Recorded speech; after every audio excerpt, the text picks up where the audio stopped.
کہا جاتا ہے کہ کسی علاقے میں قحط سالی پیدا ہو گئی۔ اس قحط سالی کی لپیٹ میں نہ صرف انسان بلکہ چرند و پرند سب اس کا شکار ہو گئے۔ مویشی مالکان بے حد پریشان تھے۔ اس دوران ایک مسجد کے مولوی نے جمعہ کے خطبے میں نہایت یقین کے ساتھ یہ بات بتائی کہ اللہ کا نام لے کر یعنی بسم اللہ پڑھ کر دریا کو حکم دیا جائے تو وہ بھی نافرمانی نہیں کرتا۔ خطبہ سننے والوں میں ایک چرواہا بھی موجود تھا۔ مولوی کی یہ بات اس کے دل میں اتر گئی اور اس بات پر اس کا یقین کامل ہو گیا۔ اس نے واپس آ کر اپنی بکریاں کھولیں اور سیدھا دریا پر چلا گیا۔ اونچی آواز سے بسم اللہ الرحمن الرحیم پڑھا اور دریا کو کہا وہ اپنی بکریاں چروانے کے لیے دوسرے پار جانا چاہتا ہے، اور اسے کہا کہ مجھے اپنے اوپر سے گزرنے دے۔ یہ کہہ کر اس نے اپنی بکریوں کو لیا اور دریا پر چلتا ہوا دریا پار کر گیا۔ دریا کے دوسری طرف کا علاقہ گھاس سے بھرا پڑا ہوا، درختوں کے پتے بھی سلامت تھے، کیونکہ کسی کو یہاں تک آنے کی رسائی نہیں تھی۔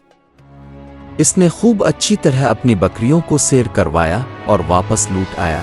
پھر یہ اس کا معمول بن گیا کہ وہ بکریاں پار چھوڑ کر واپس آ جاتا اور شام کو جا کر بکریاں واپس لے آتا۔ اس کی بکریوں کا وزن دگنا چوگنا ہو گیا۔ لوگ چونک گئے اور اس سے پوچھا کہ وہ اپنی بکریوں کو کیا کھلاتا ہے۔ وہ سیدھا سادھا اور صاف دل نوجوان تھا۔ اس نے صاف صاف بات بتا دی کہ جناب میں تو بسم اللہ الرحمن الرحیم پڑھ کر دریا پر چل کر اپنی بکریاں دوسری طرف چروانے لے جاتا ہوں۔ یہ بات سب نے سنی مگر کسی نے اس چرواہے کی بات پر یقین نہیں کیا، کیونکہ یہ ناقابل یقین بات تھی۔ مگر بات ہوتے ہوتے مولوی صاحب کے پاس پہنچ گئی۔ مولوی صاحب نے اس چرواہے کو بلایا اور سارا ماجرا پوچھا۔ اس چرواہے نے مولوی صاحب کو ہی حوالہ بنا لیا کہ مولوی صاحب میں تو آپ کا شکریہ ادا کرنے والا تھا۔ اپنے جمعہ کے خطبے میں جو نسخہ بتایا تھا کہ بسم اللہ کہہ کر دریا کو بھی حکم دو تو وہ بھی انکار نہیں کرتا، تو میں تو بس اب کے نسخے پر ہی عمل کر رہا ہوں۔ مولوی صاحب حیرت سے اس کے چہرے کو دیکھتے رہے۔ مولوی صاحب نے کہا بھائی صاحب، ایسی باتیں تو ہم ہر جمعہ میں کرتے ہیں، فقط ان کا مقصد لوگوں کا ایمان بنانا ہوتا ہے۔ مگر بکریوں والا ڈٹا رہا کہ میں تو بس بسم اللہ کہہ کر پانی پر چلتا ہوں اور بکریوں سمیت پانی پار چلا جاتا۔ آخر کار مولوی صاحب نے صبح خود یہ تجربہ کرنے کی ٹھانی، جسے دیکھنے چرواہے سمیت پورا علاقہ بھی آ گیا۔ مجمع زیادہ تھا۔ مولوی صاحب نے ایک دو بار سوچا کہ انکار کر دوں کہ کہیں ڈوب نہ جاؤں، مگر وہ جو مولوی صاحب کو کندھے پر اٹھا کر لائے تھے اب بھی جوش و خروش سے اللہ اکبر کے نعرے لگا رہے تھے اور مولوی صاحب کے حق میں تعریفیں کر رہے تھے۔ آخر کار مولوی صاحب نے اپنے ڈر کو دور کرنے کے لیے ایک رسہ منگوایا۔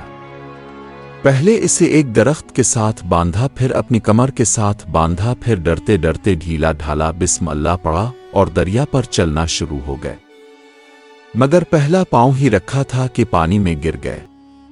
مولوی صاحب ڈبکیاں کھانے لگے اور پانی کے بہاؤ میں بہنا شروع ہو گئے۔ لوگوں نے کھینچ کھینچ کر باہر نکالا۔ مولوی صاحب کی اس حرکت نے چرواہے کو پریشان کر دیا کہ مولوی صاحب کی بسم اللہ کو یہ کیا ہو گیا ہے، کیونکہ اس کا یہ روز کا معمول تھا۔ اس کے اپنے یقین میں کوئی فرق نہ آیا۔ اس نے بسم اللہ کہہ کر بکریوں کو پانی کی طرف اشارہ کیا اور خود ان کے پیچھے چلتا ہوا پار چھوڑ کر واپس بھی آ گیا۔ لوگ اسے ولی اللہ سمجھ رہے تھے اور اس کے حق میں نعرے لگا رہے تھے، مگر وہ سب سے بے نیاز سیدھا سادہ انسان تھا۔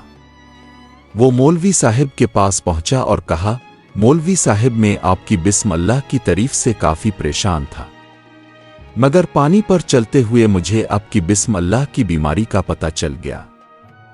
اس چرواہے نے درخت سے بندھی رسی کی طرف اشارہ کیا اور کہا، مولوی صاحب یہ ہے آپ کی بسم اللہ کی بیماری، آپ کی بسم اللہ کی برکت کو یہ رسہ کھا گیا۔ آپ کو اللہ اور بسم اللہ سے زیادہ اس رسے پر بھروسہ تھا، لہذا اللہ نے بھی آپ کو رسی کے حوالے کر دیا۔ پھر کہنے لگا مولوی صاحب اب بھی کمال کرتے ہو، میں نے آپ کے منہ سے سنا اور یقین کر لیا، اور میرے اللہ نے میرے یقین کی لاج رکھ لی۔ Subscribe and click bell icon for more updates.